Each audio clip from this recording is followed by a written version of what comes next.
Madam Imran Khan रिहा हो जाएगा, ट्रम्प आ गया. Okay, so the answer is Pakistan is really, you know, there was this famous call thing in the previous administration that luckily I was not part of.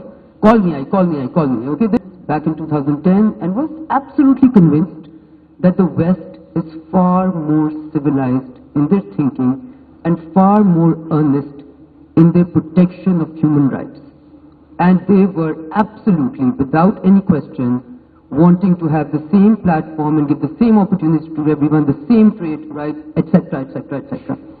And then I grow up, 20 years happen, and you realize that the rules of the game are great, and we all have to play fairly, as far as the rules of the game are working in our favor. And the moment the rules of the game start appearing that some other leadership or leaders may appear, and some entities or countries or group of countries may appear who may start challenging our place, then we all start wanting to be disruptive. So I question when we think that Trump is either anarchist or disruptive or anything like that, because I think in some ways Trump probably would at least say what he's doing, right, and not even do that, perhaps, sometimes, right? And much of what has enabled, because you see, the first time Trump came, I think all of us, the intelligentsia and not, were convinced that this was an aberration.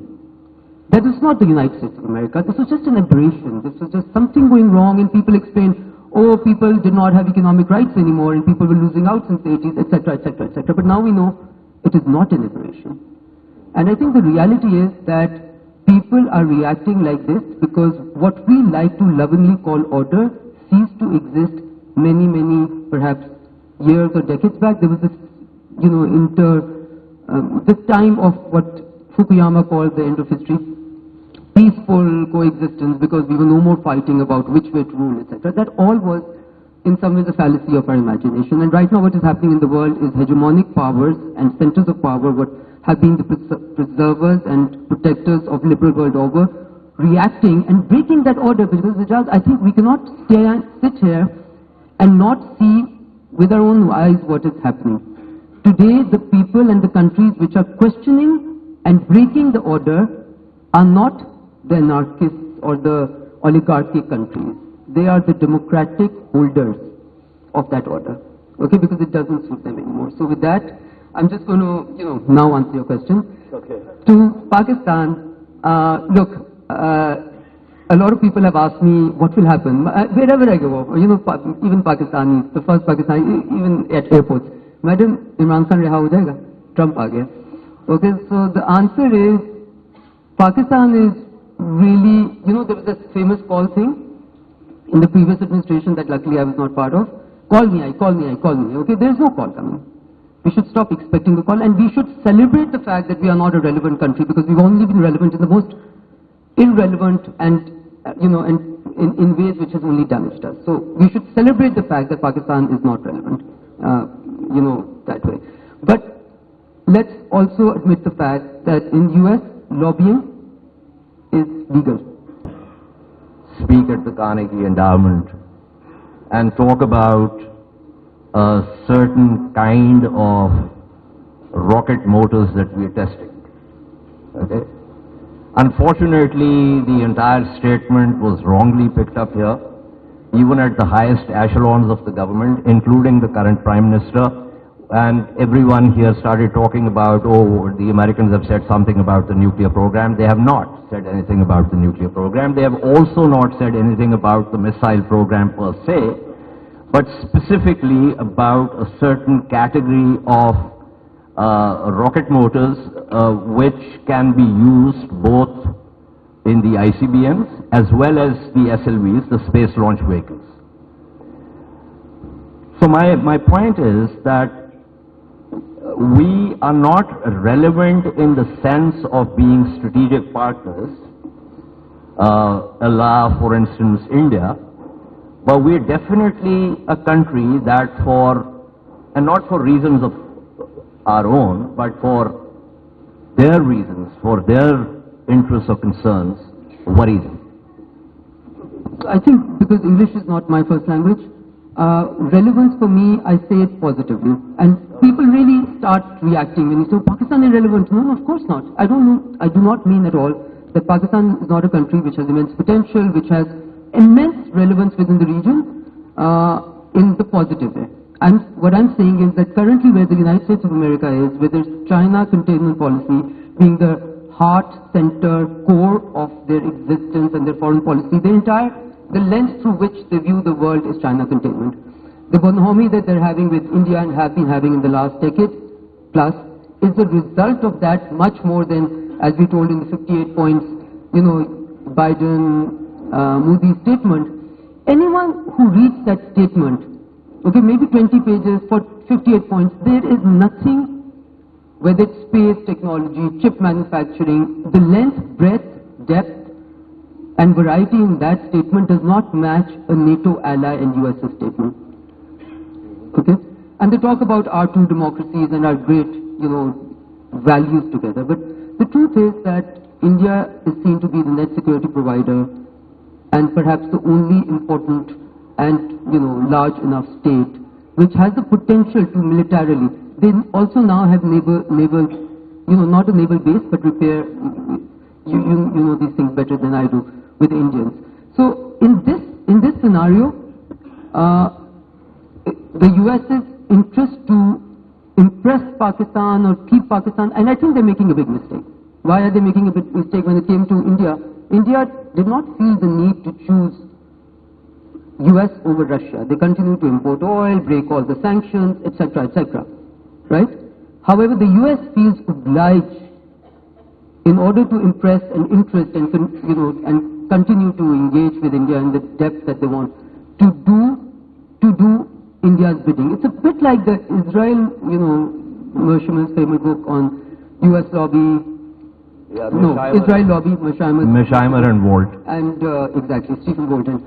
And so pretty much like the Indians are so keen on ensuring that Pakistan, in some ways, as they say, can be isolated. I mean, we just won a Security Council seat with almost like an absolute majority, right? So clearly, I'm not saying irrelevant, unimportant. I'm saying irrelevant in a good way. Okay. Right. Moeed, I want you to quickly address this issue of Pakistan's relevance or otherwise, but then I want you to just sort of fly over to the other side of the Atlantic and address two things with reference to Trump. One is, of course, the Russo-Ukraine war. The other is what Trump has said. Kellogg was actually supposed to go to Kyiv, but he postponed that until after the inauguration. He has already put out a roadmap for peace.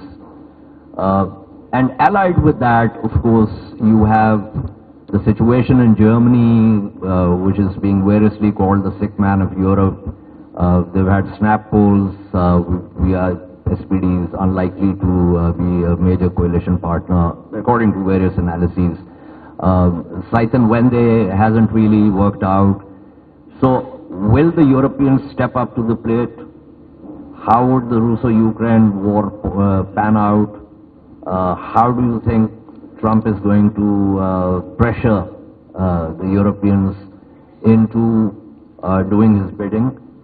And finally, and somewhat mischievously, I want to ask you whether, when we talk about Europe, should we use it as a collective noun to begin with? Thank you, Jah. Sorry, I'm going to be a bad guest because I'm far more interested in Pakistan than what you asked me. So I'll come to that. But let me, if you allow me, pick up from where Hina left.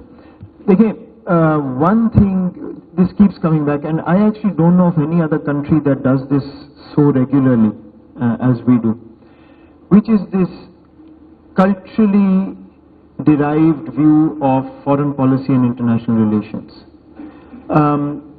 So the US project of going to Afghanistan and Iraq moving on, which is absolutely true, that is what international relations is.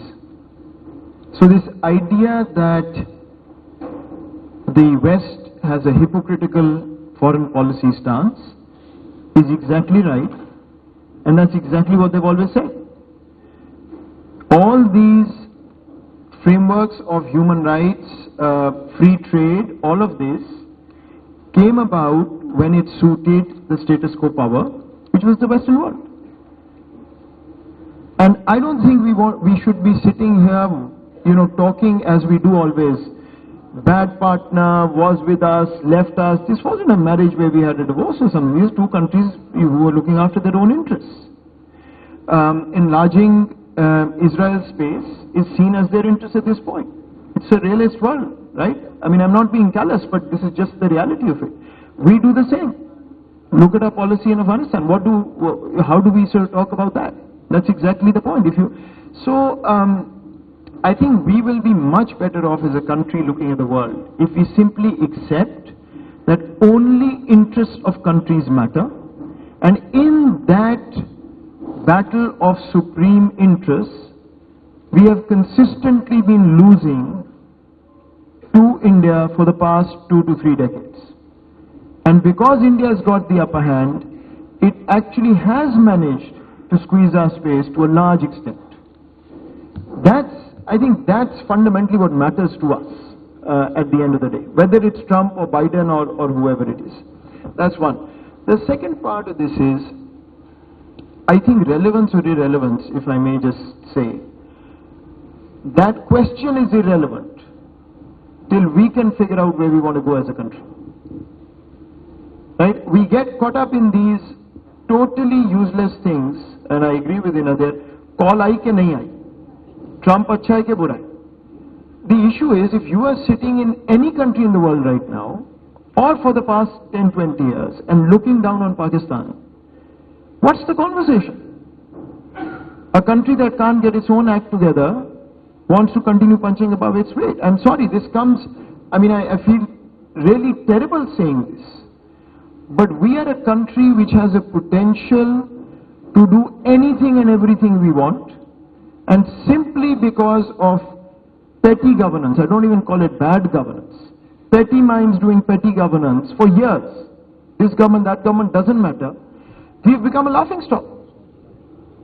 And every time I talk to anybody, my former counterparts, let's say, I'm sure Hina does the same, we are irrelevant only in one way: they don't have time for us. And that's what we should be thinking sitting in this hall, frankly. Because till we can do that, we are even losing the space that we used to have. I mean, just one more sentence on this, then I'll give you a one-line answer on your real question. India was actually friendless in 1991. It did not have a single friend. Whatever it did, which I hate sitting here as a Pakistani, but whatever it did, it's found space to checkmate Pakistan unreasonably, illogically, but the world listens to it.